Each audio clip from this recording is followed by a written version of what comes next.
आज हमें नया चैप्टर स्टार्ट करना है। कॉनिक सेक्शन खत्म किया था कल ही। किसी को कोई इशू तो नहीं कॉनिक सेक्शन में?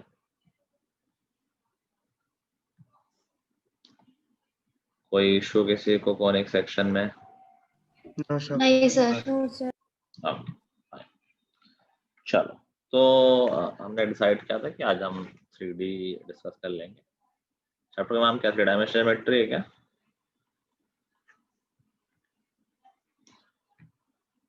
नाम पता है चैप्टर का? आई थिंक 3 डायमेंशनल ज्योमेट्री ही नाम है, इंट्रोडक्शन टू 3 डायमेंशनल ज्योमेट्री। ठीक है, तो एज आई टोल्ड बिफोर कि इस चैप्टर में कुछ भी नहीं है। कई बार ऐसा कर देते हैं ये एनसीईआरटी वाले, 11th में कुछ नहीं और 12th में है भी चैप्टर। वही है इस चैप्टर के साथ।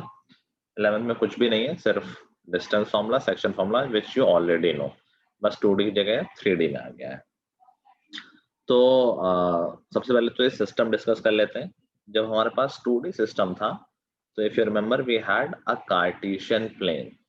सबको याद है, एक प्लेन था और वो जो हमारी एक्सिस होती थी वो उस प्लेन को 4 डिफरेंट पार्ट्स पे डिवाइड करते थे, जिसको हम क्वाड्रेंट्स बोलते थे। याद है? Yes sir. First quadrant, second quadrant, third quadrant and fourth quadrant. उसमें कुछ कुछ वो होता था कि फर्स्ट क्वाड्रेंट में एक्स और वाई दोनों पॉजिटिव हैं, सेकंड में एक्स नेगेटिव वाई पॉजिटिव। ये भी सबको याद होगा। First quadrant, second quadrant, third quadrant and fourth quadrant.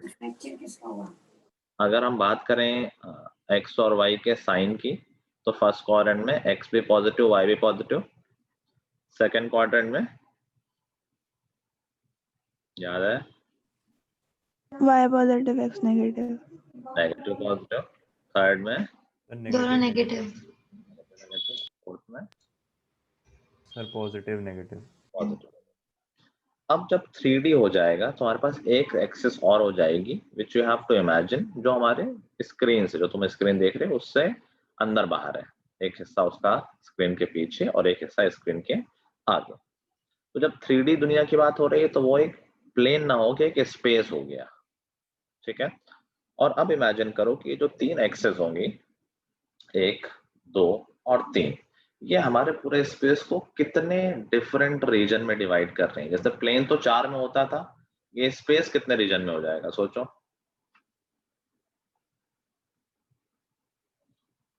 Imagination लगाओ, सोचो। गलत ही होगा अगर नहीं कर पाते। सर 8।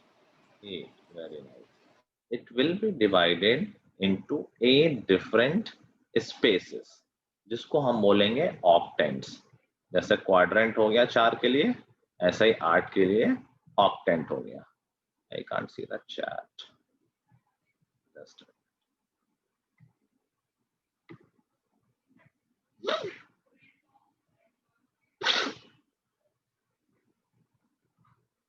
ये देख गए। Okay. क्या लिख रहे हो तुम? सर आई कांट, क्या हुआ? पैर टूट गए? एनीवे, चलो। तो मे बी किसी को समझ में ना आ रहा हो, so I will try to draw the diagram. Although मेरी ड्राइंग बहुत अच्छी नहीं है, आई डोंट नो अगर मैं ठीक से ड्रॉ कर पाऊंगा नहीं कर पाऊंगा। नहीं, ऐसे ड्रॉ नहीं करना है, लाइन की हेल्प से करते हैं। तो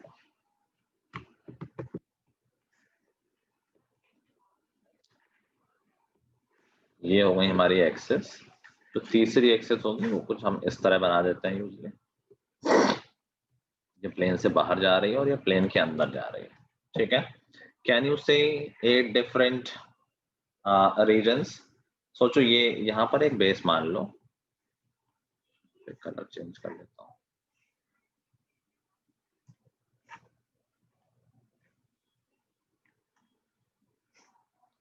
अब सोचो हमारा जो, यार बहुत अच्छा नहीं बना है।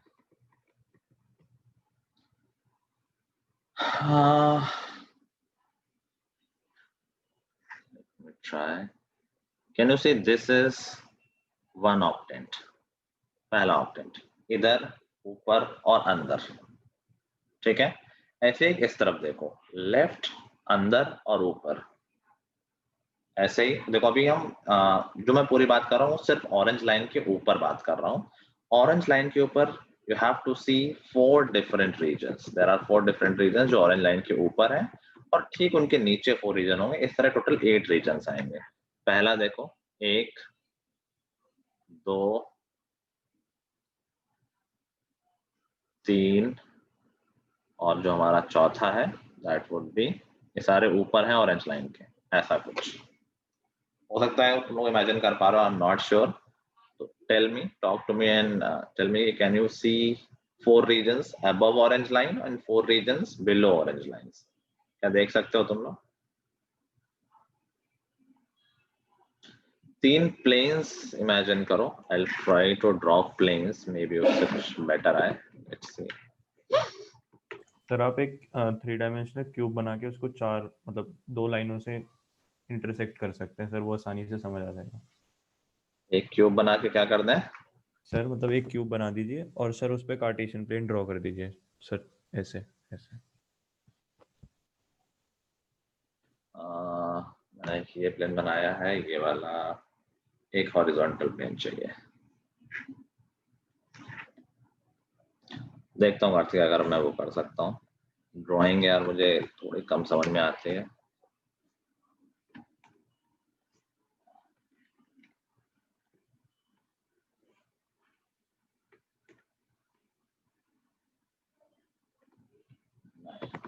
आई थिंक तुम लोग बुक ही देख लो, बुक में बना हुआ है, that would be better.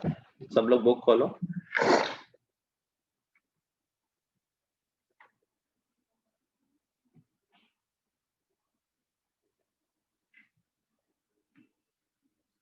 Book में फिगर अच्छा बना हुआ है, you can see the imagination there. Book में पेज नंबर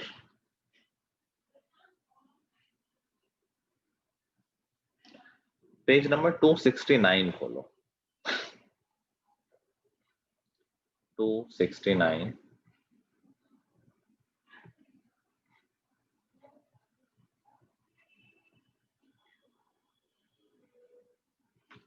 खोल लिया सबने?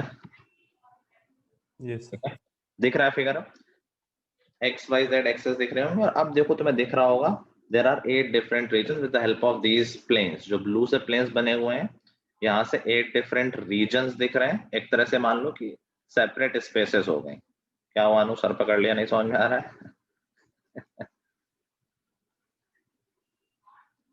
आ रहा है नहीं आ रहा है? सर कंफ्यूजिंग है बहुत। थोड़ा थोड़ा सा स्टेबल होके देखो, आराम से रुक के देखो। एक हॉरिजॉन्टल प्लेन बना हुआ है, एक वर्टिकल प्लेन बना हुआ है और एक इस तरह का प्लेन है। इस तरह का वर्टिकल एक तरह से ये हो गया, एक ऐसा हो गया और एक ऐसा हो गया। ये 8 डिफरेंट रीजन्स तुम्हें दिख रहे होंगे।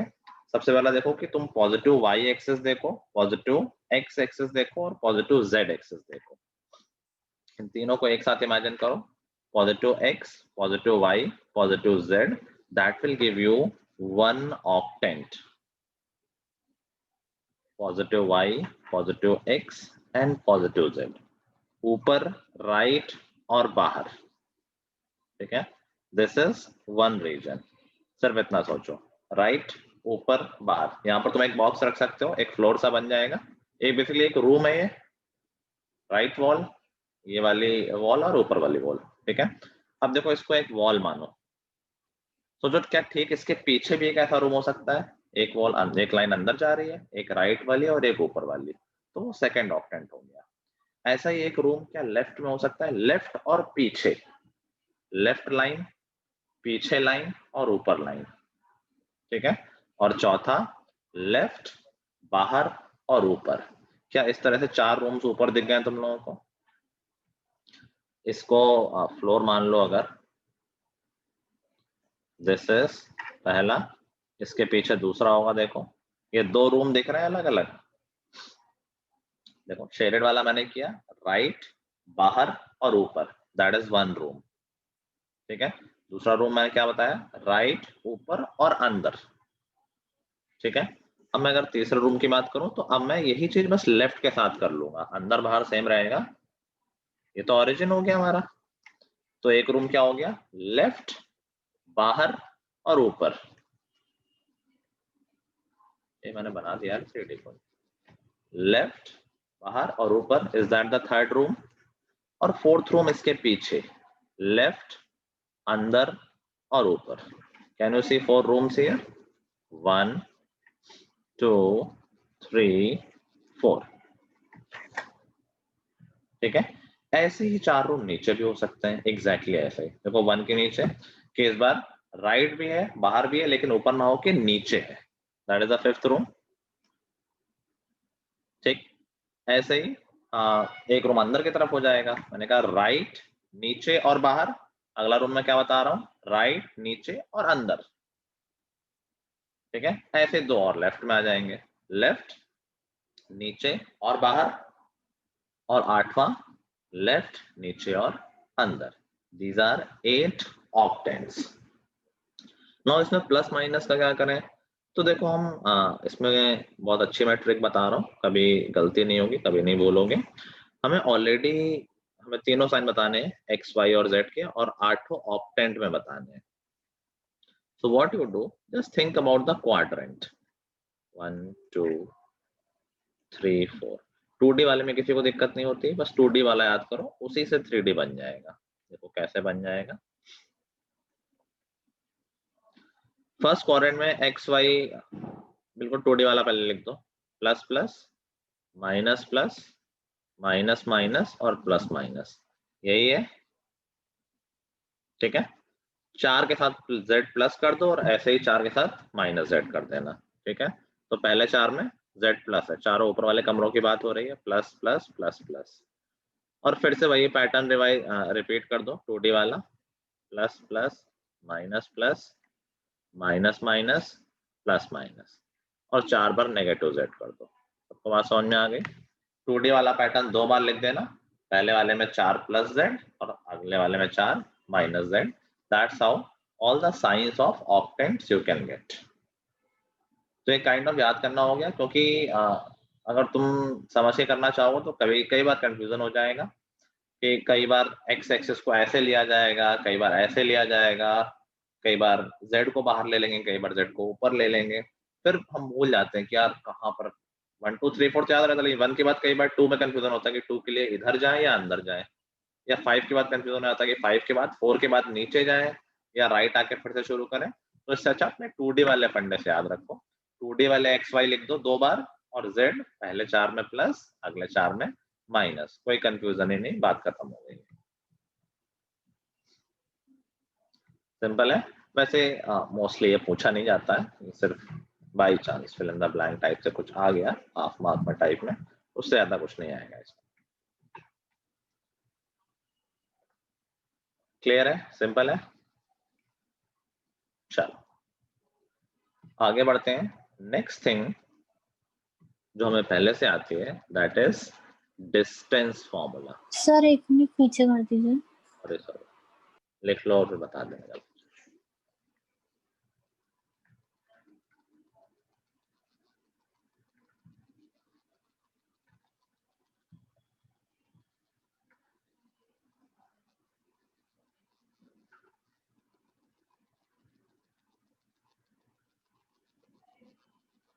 सर हो गया। Okay. चलो next thing which we are gonna learn, that is distance formula in 3D। उसमें भी कुछ नया नहीं है। डिस्टेंस फॉर्मूला में ऑलरेडी आता है 2D में, d is equal to root x square x1 minus x2 whole square plus y1 minus y2 whole square। याद है, जब 3D होगा तो इसमें z1 minus z2 और आ जाएगा। This is the distance formula in 3D।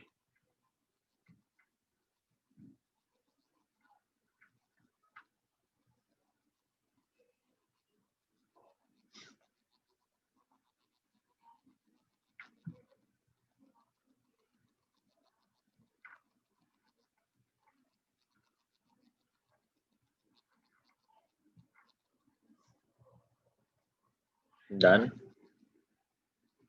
ठीक है। समझना है कैसे आया, वैसे जैसे 2D में आता है वैसे ही आया। तो जब 2D होता था तो हम डिस्टेंस फॉर्मूला क्या याद है, पाइथागोरस से निकालते थे। भाई ये 2 पॉइंट है, इसका अगर हम परपेंडिकुलर वगैरह खींच लेंगे तो ये जो डिस्टेंस है वो आ जाएगी x2 माइनस x1। एक पॉइंट के x कोऑर्डिनेट x2 है, एक के x1 है, दोनों के बीच का गैप x2 माइनस x1। ऐसे ही इसके बीच का गैप क्या आ जाएगा, y2 माइनस y1। ठीक है, अगर यही पॉइंट 3D में होते तो क्या हो जाता, तो हम डिस्टेंस 2 बार में निकालते। जस्ट इमेजिन, अगर ये चीज 3D, just imagine in your room, 2 corners देखो, एक बॉटम कॉर्नर और उसके opposite top corner. If you want to find the distance between the bottom corner of your room and the top corner, so we can do it in 2 steps. पहले तो हम 2D कर लेते हैं। 2D मतलब कि जो नीचे का बॉटम कॉर्नर है उसके जस्ट अपोजिट बॉटम कॉर्नर देखो, क्या वो सिर्फ x और y की हेल्प से आ जाएगा, बॉटम से बॉटम? वो तो 2D में ही हो गया ना। ठीक है, तो बेसिकली ये मैं बोल रहा हूँ, ये तुम्हारा एक बॉटम कॉर्नर है पहला, and this is also the bottom corner दूसरा। ये हम 2D की हेल्प से निकालेंगे, वो तो एक ही प्लेन पे है, उसमें कोई 3D नहीं लग रहा है। ठीक है, और अगर हम टॉप कॉर्नर की बात कर रहे होते तो टॉप कॉर्नर यहाँ पर होता, 2 के जस्ट ऊपर ही तो है वो। बेसिकली एक लाइन ड्रॉ कर लो, डायगोनल ड्रॉ कर लो अपने रूम में, इमेजिनरी डायगोनल ड्रॉ कर सकते हो bottom corner to bottom corner. और अब देखो जो थर्ड लाइन है, जो वर्टिकल लाइन है, क्या ये इस लाइन के परपेंडिकुलर है, इस डायगोनल के? Yes sir. मैं इसमें वो बना सकता हूँ, लेट्स सी अगर हम क्यूब बना दें, क्यूब हो क्यूबॉइड हो एक ही बात है, एंगल नहीं चेंज होंगे। क्यूबॉइड में सिर्फ साइड का जो डिफरेंस होता है, एंगल का डिफरेंस तो होता नहीं है। तो व्हाट आई एम सेइंग कि जो हमें इसके और इसके बीच की डिस्टेंस निकालनी, तो पहले हमने ये डिस्टेंस निकाल ली, ये ऐसे आ जाएगी x2 माइनस x1 और y2 माइनस y1 से। नाउ सी, क्या ये फिर से एक राइट एंगल ट्रायंगल बन गया? ये वर्टिकल लाइन जो हमने डिस्टेंस निकाली है और जो रिक्वायर्ड है, is this again a right angle triangle? ठीक है ना, तो ये जो हमने डिस्टेंस निकाली, क्या ये यही है, x2 minus x1 whole square plus y2 minus y1 whole square, root के साथ ऑफ कोर्स। ये तो 2D वाली थी। ठीक है, और ये डिस्टेंस क्या हो जाएगी, ये z2 माइनस z1 हो जाएगी। देखो इन दोनों पॉइंट में सिर्फ z में ही डिफरेंस है, जस्ट ऊपर ही तो है उसके पॉइंट। मैं इसको अच्छे से बना देता हूँ, रुक जाओ, वैसे तो डेरिवेशन टाइप मान सकते हैं, ताकि आराम से कर लो तुम लोग। कुछ है नहीं चैप्टर में, तो यही अच्छे से कर लेते हैं ताकि सर कोई भी हाँ सर, जो आपने ट्रायंगल बनाया था राइट कॉर्नर पे सर, वो तो मतलब 2 डायमेंशनल प्लेन में था ना? मैं इसीलिए फिर से बना रहा हूँ, जस्ट होल्ड ऑन।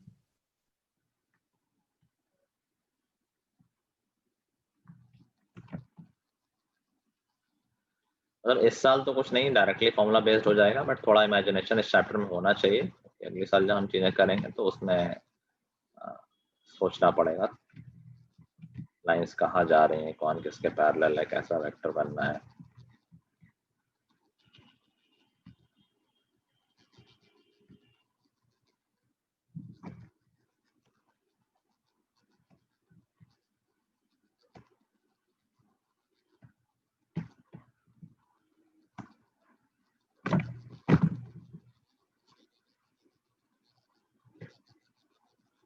क्यूब नहीं होता क्या यार पेंट में, था तो पूरा ही बना रहा हूँ,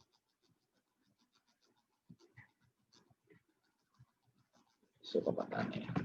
चलो, तो suppose this is a 3D space, और हमें इन दोनों पॉइंट्स के बीच में डिस्टेंस निकालनी है। दिस इज x1 y1 और z1, and this is x2 y2 and z2।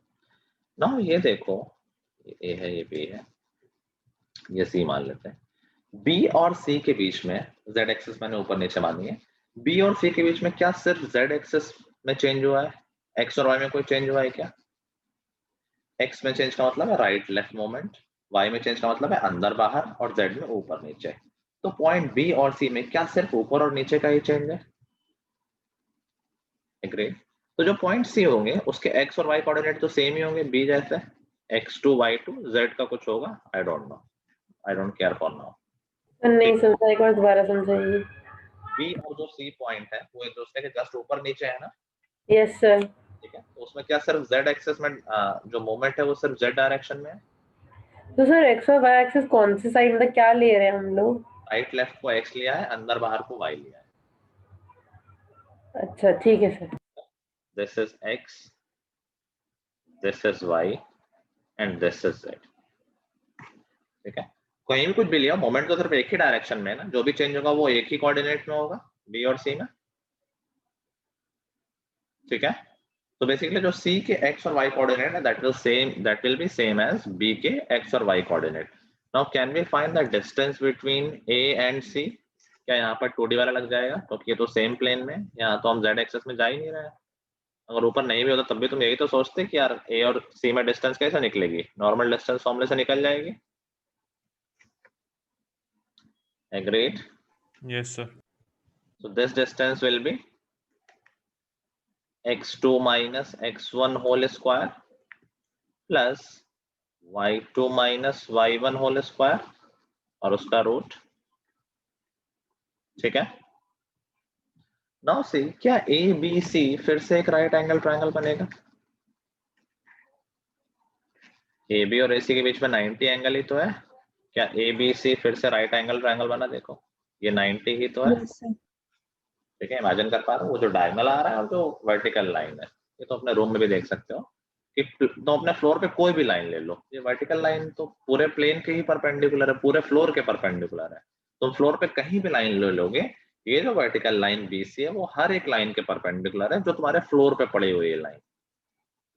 सोचो, फ्लोर पे कहीं भी लाइन ड्रॉ कर दो, अब दूर दूर भले हो तो लाइन को मूव करने में उसका एंगल नहीं चेंज होता है।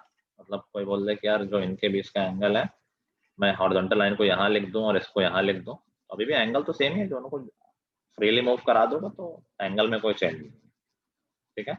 तो फ्लोर पे कोई भी लाइन है, ये vertical line BC is perpendicular to complete floor. सबको बात समझ में आ रही? कार्तिकेय आ रही? हाँ सर। ठीक है। तो फिर से राइट एंगल ट्रायंगल का यहाँ फिर से पाइथागोरस लगा देंगे, तो यहाँ से AB की लेंथ देखो कितनी आ जाएगी, क्या AB square is equal to AC square. AC square क्या हो जाएगा, ये AC तो हमें ऑलरेडी पता था, तो AC स्क्वायर यही हो गया x2 minus x1 whole square plus y2 minus y1 whole square plus BC square. क्या BC Z2 माइनस Z1 है, Z में ही तो डिफरेंस है B और C में, ठीक है। बस यहीं से फॉर्मूला आ गया।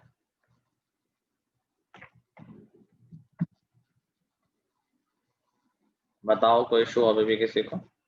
सर डेरिवेशन मतलब जो ये है ये इम्पोर्टेंट है सर? नहीं पूछा नहीं मैं।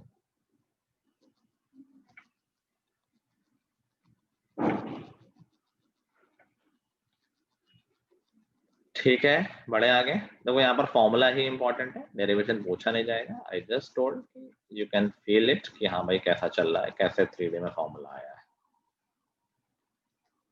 बड़े आगे।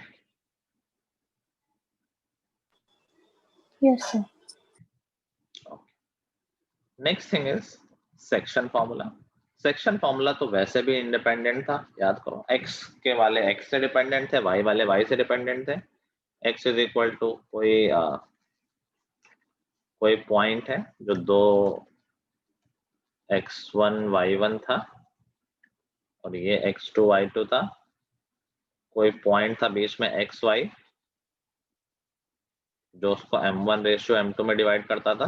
फॉर्मूला याद है सबको, x is equal to m1 x2 plus m2 x1 upon m1 plus m2। इस फॉर्मूले की ऑलरेडी ब्यूटी ये थी कि x वालों को y से मतलब नहीं था, x वाले अकेले भी सफिशिएंट थे अपना रेशियो निकालने के लिए या आपस में रिलेशन निकालने के लिए। ऐसे ही फॉर्मूला y के लिए था, m1 y2 plus m2 y1 over m1 plus m2। 3D है तो ऐसा ही फॉर्मूला z के लिए भी आ जाएगा, m1 z2 plus m2 z1 upon m1 plus m2, ठीक है। इसमें तो कुछ है ही नहीं ना, इसमें कुछ घुमाने फिराने का है।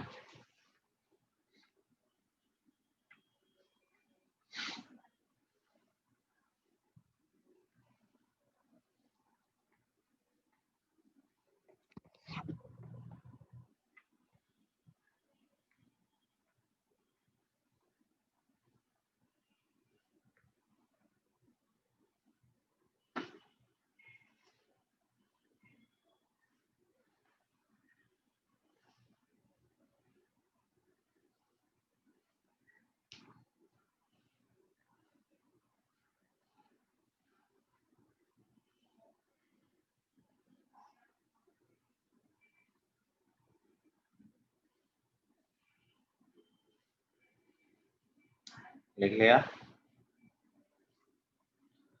अब देखो एक चीज बस नहीं है जो हम क्लास 11th में सीख रहे हैं, दैट इज एक्सटर्नल डिवीजन। तो देखो हमने जो फॉर्मूला पढ़ा था याद करो, क्लास 10th में कई क्वेश्चन में लिखा होता था कि if point divide this line in ratio 2:1 internally, तब मैंने बता दिया था कि ये हमेशा तुम्हारे क्वेश्चन में लिखा होगा क्योंकि तुम्हारे सिलेबस में इंटरनल डिवीजन ही है। इंटरनल डिवीजन का मतलब क्या होता है? मतलब ये होता है कि यार कोई लाइन है, ये किसी दो पॉइंट को ज्वाइन कर रही है, यहाँ पर कोई पॉइंट है जो इसको सपोज 3:2 के रेशियो में डिवाइड कर रहा है। इसका मतलब क्या है कि ये जो पॉइंट है जो बीच में है ए और बी के सी, उसकी डिस्टेंस ए और बी से 3:2 के रेशियो में है। ये तो मतलब है कि भाई A C upon B C is equal to 3/2। यही तो है।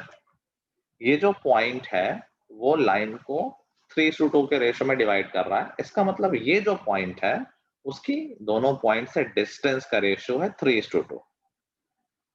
ठीक, अभी यहीं पर नई चीज आ जाएगी कि ये पॉइंट डिवाइड करता है ए बी को एक्सटर्नली 3:2 में। इसका मतलब क्या है कि ये जो पॉइंट सी है वो लाइन के अंदर नहीं लाई कर रहा है, वो लाइन के बाहर है। तो सुनने में लगता है कि यार लाइन के बाहर तो डिवाइड कैसे कर रहा है, इसीलिए मैंने दूसरी डेफिनेशन से समझाया कि डिवाइड करने का मतलब क्या है कि उस पॉइंट का दोनों पॉइंट से डिस्टेंस की बात हो रही है। डिवाइड करने का ये मत सोचो कि दो पीस में कट कर दिया है, ये सोचो कि सी पॉइंट की डिस्टेंस की बात हो रही है ए और बी से। तो अगर एक्सटर्नल डिवीजन बोल दिया गया है, इसका मतलब है कि ये जो पॉइंट सी है वो ए और बी के बीच में लाइन नहीं करता, उसी लाइन पे करता है लेकिन बाहर करता है। This is C. तो ये डिवीजन कैसे कर रहा है? डिवीजन का मतलब है कि इसकी डिस्टेंस, तो इसका मतलब है कि जो सी की डिस्टेंस ए और बी से है उसका रेशियो है 3:2। अभी भी बात वही है यहाँ पर, AC upon BC is equal to 3/2। तो दिस इज 3। समझ जाना कौन सा दूर है, जो दूर होगा पॉइंट वहां 3 हो गया, जो पास होगा पॉइंट वहां पर 2 हो गया। समझ गया बात? तो इसमें फॉर्मूले में थोड़ा सा चेंज आता है। एक्सटर्नल डिवीजन में फॉर्मूला क्या हो जाता है? C के कोऑर्डिनेट x y है, वही कहानी है, x1 y1 x2 y2 और xy। तो x इज इक्वल टू हो जाएगा m1 x2 minus m2 x1 divided by m1 minus m2. This is the difference between internal and external division.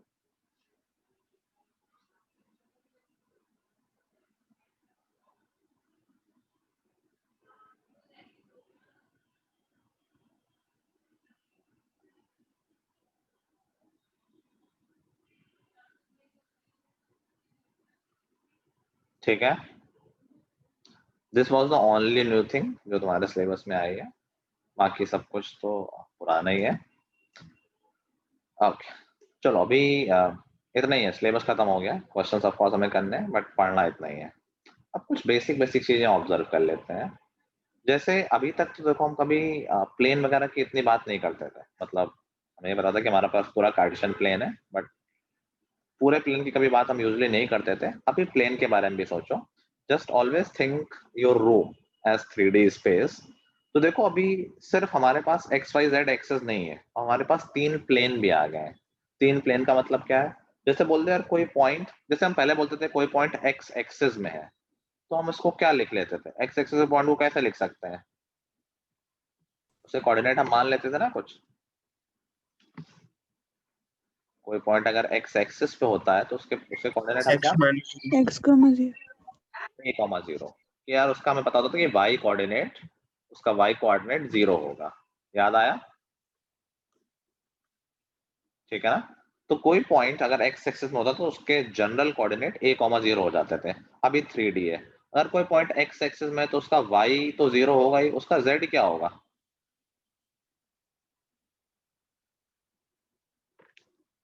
0 पे खड़े थे, x में चल दिए हो, क्या z में कुछ चले हो? नहीं।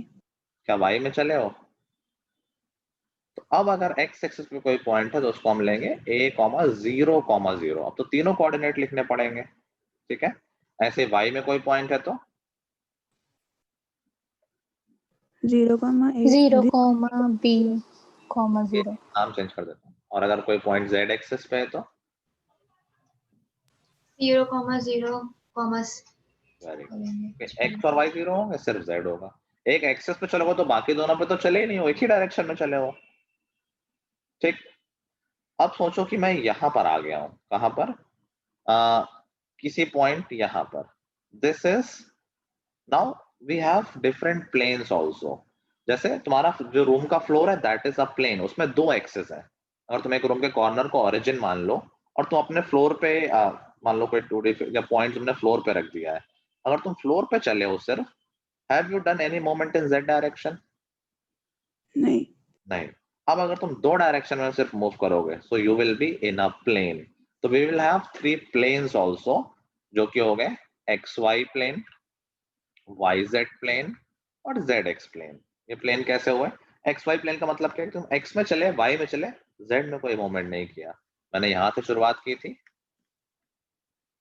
थोड़ा सा एक्स चला, थोड़ा सा वाई, यहाँ आ गया, यहाँ आ गया, यहाँ आ गया। ना मैं अंदर गया हूँ स्क्रीन के, ना मैं स्क्रीन से बाहर आया हूँ। जेड में ये तो 2D जैसा ही हो गया हमारा। तो this is X Y plane. कोई पॉइंट एक्स वाई प्लेन में है, what can we say about that point? उसका जेड जीरो है। उसका जेड जीरो है, हम जेड में चले ही नहीं है। अगर कोई पॉइंट कभी कह दिया जाए एक्स वाई प्लेन में, जस्ट कीप इन माइंड कि वो होगा ए बी जीरो, या सिर्फ जीरो ध्यान रखो कि उसका जेड कोऑर्डिनेट जीरो होगा। ऐसे अगर कोई पॉइंट वाई जेड प्लेन में है तो एक्स जीरो होगा। एक्स जीरो होगा। और कोई पॉइंट अगर जेड एक्स प्लेन में है वाई जीरो होगा। तो वाई जीरो, देखो नाम में ही लिखा हुआ है। जिस प्लेन जिसमें नहीं चले हो वो कोऑर्डिनेट जीरो हो गया। ठीक है,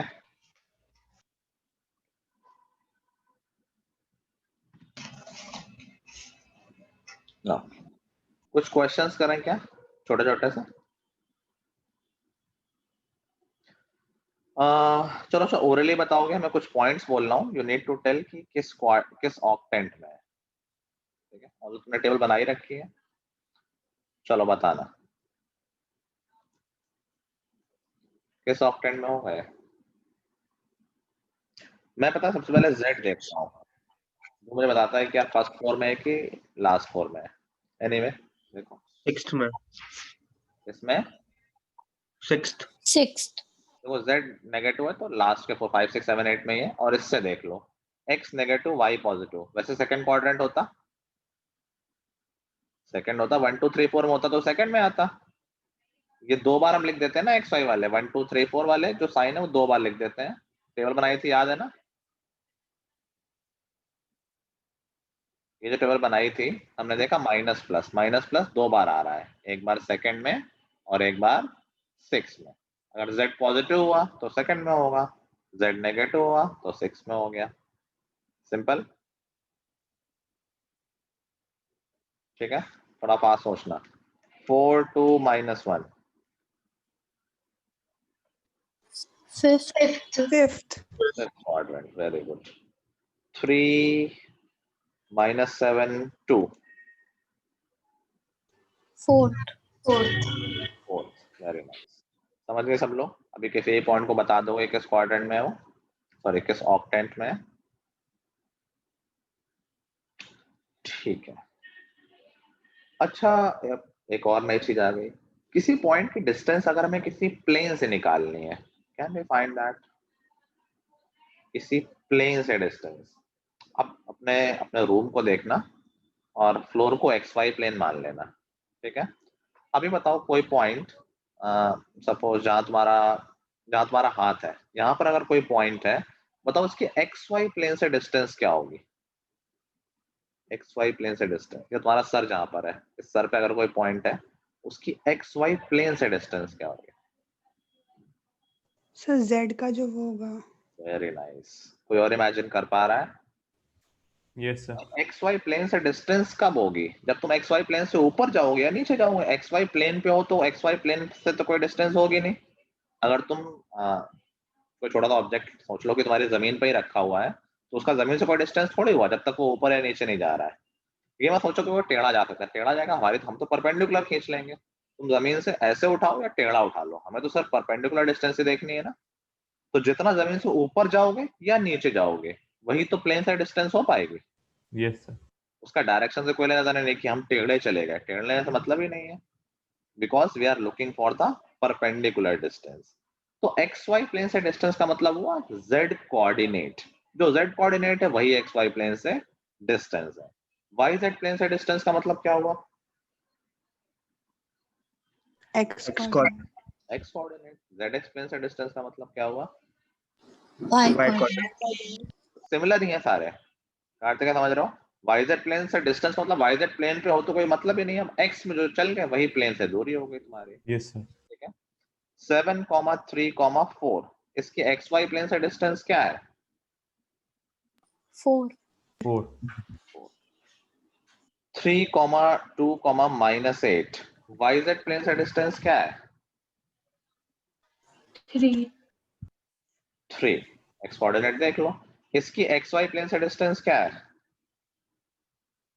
सर 1 1. डिस्टेंस साइन नहीं लेंगे, 1 ही बोल देंगे, बाई चांस डायरेक्शन पूछा है तो नीचे की साइड है। ठीक है, तो प्लेन से डिस्टेंस सबको बेसिक बात समझ में आ गई। ओके, एक और नई बात करते हैं। किसी पॉइंट के अगर हम एक्सिस से डिस्टेंस निकालें, एक्स एक्सिस से, वाई एक्सिस से या जेड एक्सिस से,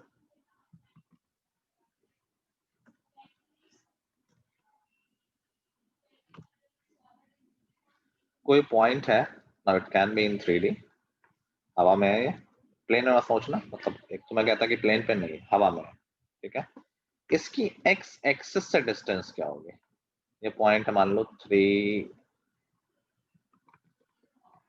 2, 3, 4, इसकी एक्स एक्सिस से डिस्टेंस क्या होगी? Can anyone think?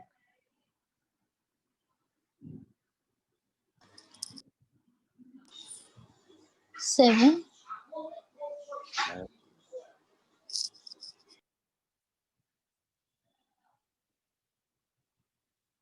Sir. Sir 6। नहीं,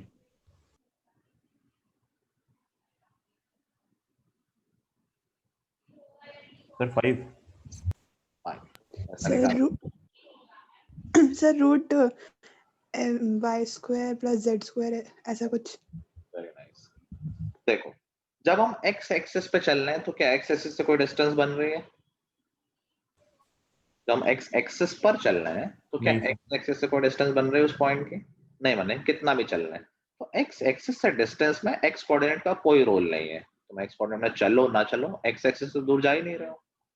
ठीक है, जब तुम वाई में चले तो तुम एक्स एक्सिस से उतना ही दूर जा रहे हो, अभी जेड नहीं है, और तुम वाई में चले हो 10 यूनिट, तो एक्स एक्सिस से 10 यूनिट डिस्टेंस चलेगा।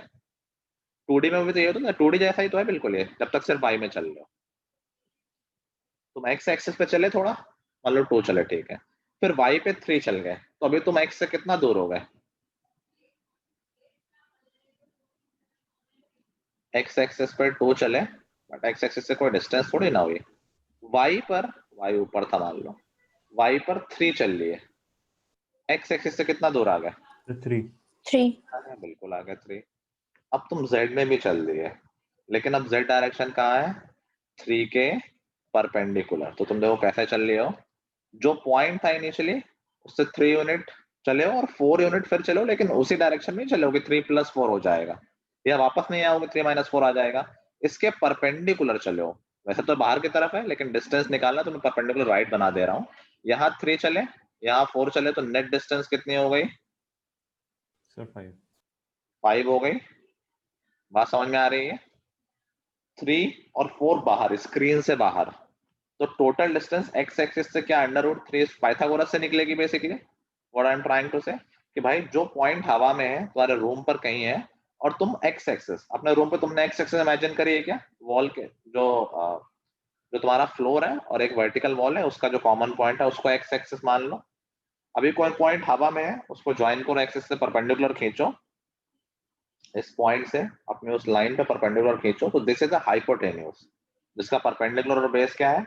परपेंडिकुलर तो एक ये हो गया जो z है, और बेस क्या हो गया जो y है, ये परपेंडिकुलर ही तो है आपस में। ठीक है, तो जिनको दिख रहा है बहुत अच्छी बात है, जिनको कम दिख रहा है वो फॉर्मूले समझ लें। किसी पॉइंट की x एक्सिस से डिस्टेंस क्या होगी? √y² + z²। कोई पॉइंट अगर x y z है, इस पॉइंट की बात कर रहा हूँ।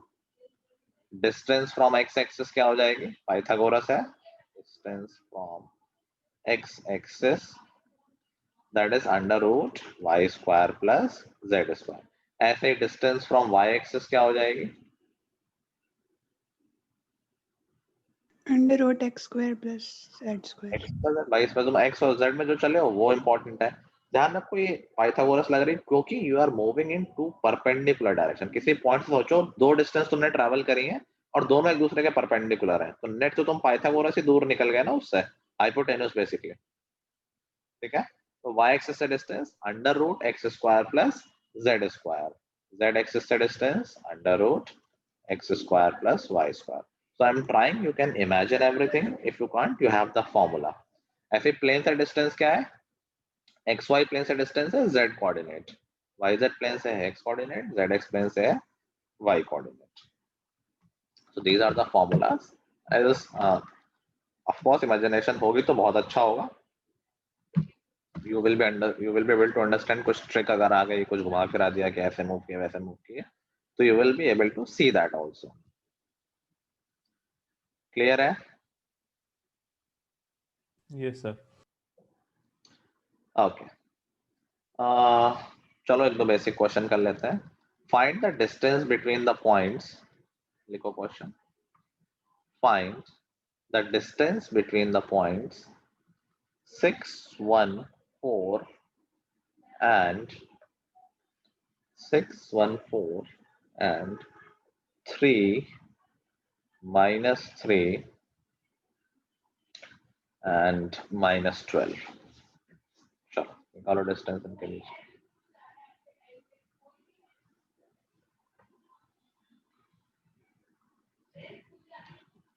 इसको -8 कर लेना, थोड़ा अच्छा आंसर आ जाएगा।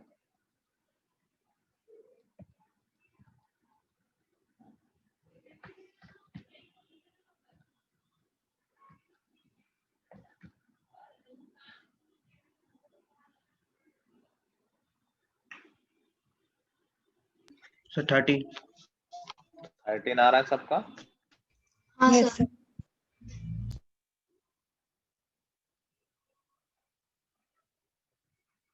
सबको आ गया ना, किसी को दिक्कत तो नहीं इसमें? ओके नेक्स्ट लिखो, show that points -2, 3, 5, 1, 2, 3 and 7, 0, -1 are collinear. किसी को याद है डिस्टेंस फॉर्मूले की हेल्प से कोलिनियर कैसे प्रूव करते थे? सर अगर उनका एगे 0 जीरो। 0 हुआ तो हाँ। तो एरिया से करते थे ना, अब इसमें एरिया का फॉर्मूला थोड़ी पता है तुम्हें। डिस्टेंस फॉर्मूले की हेल्प से क्या कोलिनियरिटी चेक कर सकते हैं? सर ए बी का लेंथ और बी सी की लेंथ ए सी के लेंथ के इक्वल आने चाहिए। Very good. अगर A B plus B C A C के इक्वल आ रहे हैं तो एक लाइन में है, नहीं आ रहा है, अगर वो एक लाइन में नहीं होगा तो ट्रायंगल बनेगा, तो ये इनइक्वालिटी लगेगी नहीं। ट्रायंगल में तो sum of two sides third side से बड़ा होता है ना, समझ गया ना भाई। अगर ए बी सी एक ही लाइन में होंगे तो A B plus B C A C के इक्वल हो जाएगा। अगर एक ही लाइन में नहीं होंगे, मान लो ऐसा होता है ए बी सी, तो फिर A B plus B C A C से बड़ा होगा, तो मालूम चल जाएगा अपने आप। समझ गया ना? 3 बार डिस्टेंस फॉर्मूला लगेगा, ए बी निकालो, बी सी निकालो और ए सी निकालो।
सर हो गया. हो गया. आ रहा है कोलिनियर. Yes sir. ये भी कितना आ रहा है? √14. BC 2√14. और AC 3√14. सबका आ रहा है. देखो ये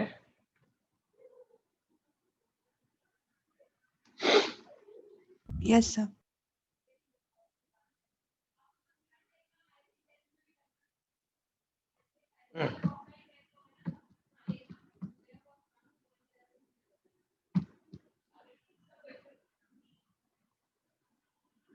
ठीक है. Done.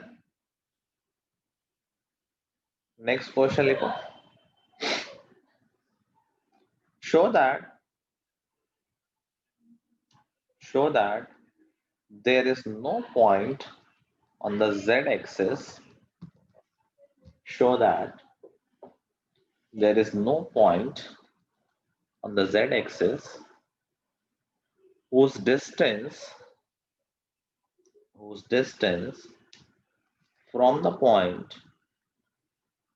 -6, -4, 5 is 7 units. Show that there is no point on the x-axis on the z-axis whose distance from this point is 7 units.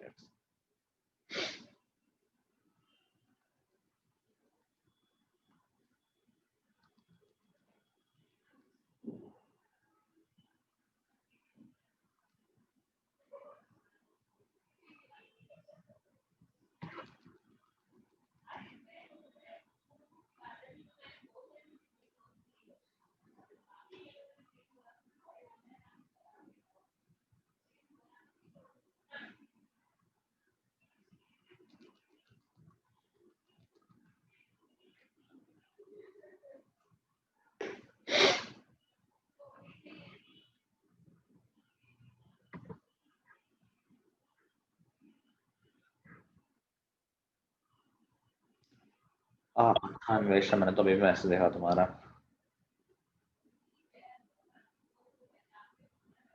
Yeah, I can see from your answers you are imagining good. But I think chapter तो किसी ने पहले से नहीं पढ़ा होगा.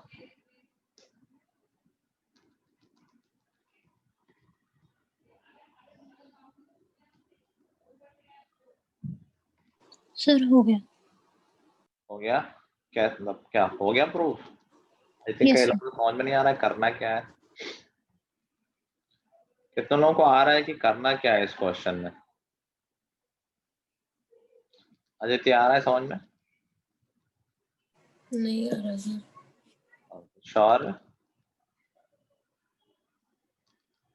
Sir इसमें वो पॉइंट A, B, 0 करके लेना है. जेड एक्सिस पे पॉइंट कैसे लेते हैं? सर Z एक्सिस का पॉइंट कुछ नहीं लेंगे. लेंगे बट ये तो अनु तो पता नहीं क्या बोल रही थी. क्या लेते हैं जेड एक्सिस का पॉइंट? क्या लेते हैं अनु?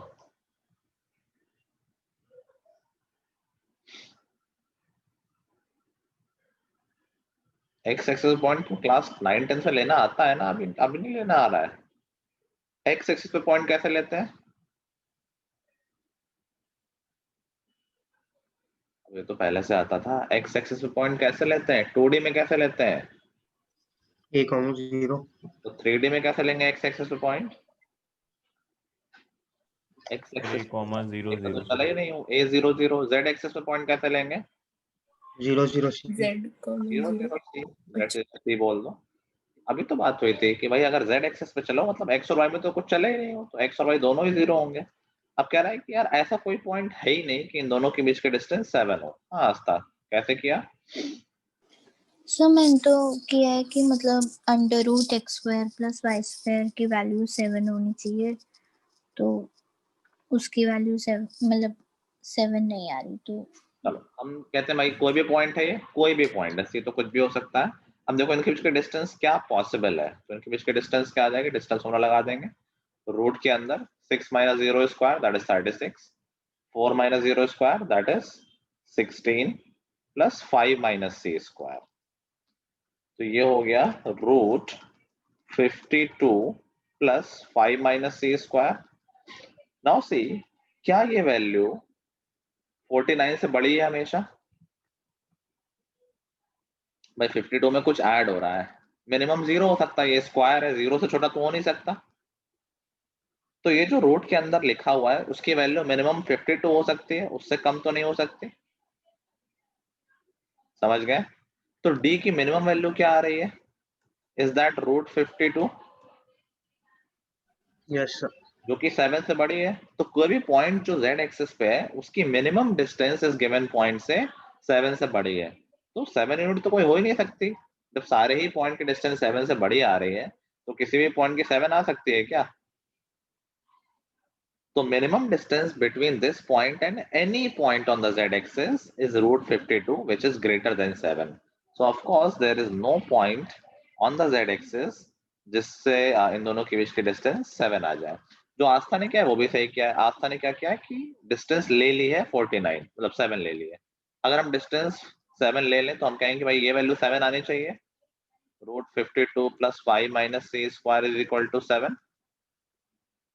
अब देखो इसमें ऐसा आ जाएगा कि सी की कोई वैल्यू पॉसिबल ही नहीं है, दोनों तरफ स्क्वायरिंग कर देंगे तो 52 plus 5 minus C square is equal to 49, which tells us कि 5 minus c square is equal to -3. This has no real solution. ये किसी भी c के लिए ट्रू नहीं, किसी भी नंबर का स्क्वायर नेगेटिव नहीं हो सकता, रियल नंबर का, कॉम्प्लेक्स नंबर की बात नहीं हो रही है।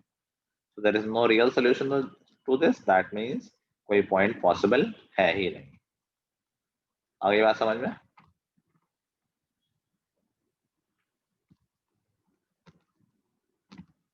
आगे बात कार्तिकेय आ गया?